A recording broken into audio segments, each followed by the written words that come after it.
Баршаңызға қайырлы күн достар, менің каналыма қош келдіңіздер. Бүгін сіздермен қазақтың ұлттық тағамының бірі балқаймақ дайындайтын боламыз. Дәмі енді өте керемет болып шығады.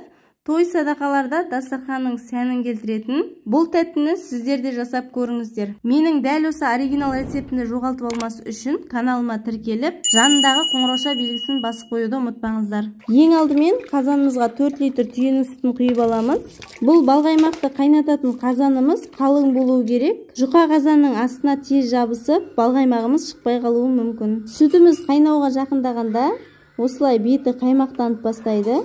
Қайнап кеткенше сүтіміздің қасында тұрып, осылай қасықтың көмегімен сапырып отыруымыз қажет.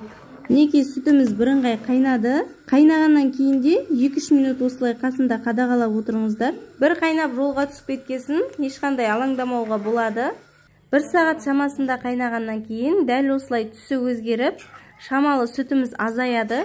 Балқаймағымыз толықтай қоюланғанша қайната беретін боламыз. Астын араластырып отыруды ұмытпаңыздар. Балқаймақтың бір ерекшелігі 4-5 сағат қайнап дайын болады.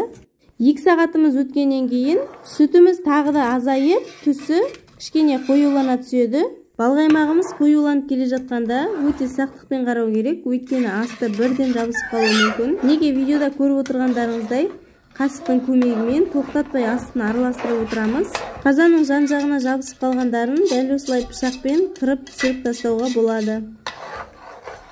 Енді балқаймағымызға 2 кесе секер қосатын боламын.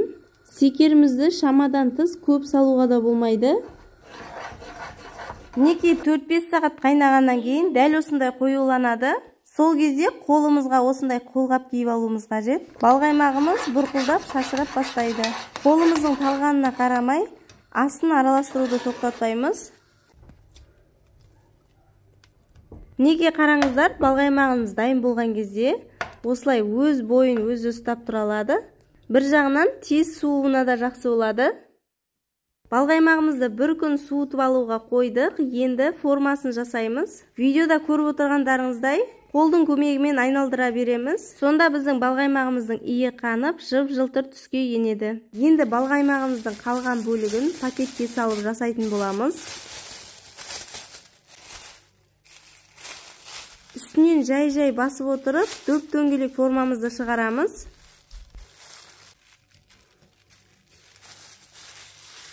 Неге қараңыздар, біздің балқаймағымыз дайын болды. Жасалу жолының өзі ерекше. Әжелеріміздің, апаларымыздың шаймен сүйіп жейтін тәттісі. Дәміне сөз жоқ, өте керемет болып шығады. Алда әлі әртүрлі рецептлермен бөлісетін боламын. Сондықтан да каналымнан алыстамай, төмендегі подписация батырмасын және де жанындағы қоңырауша белгісін басуды ұмытпаңыздар.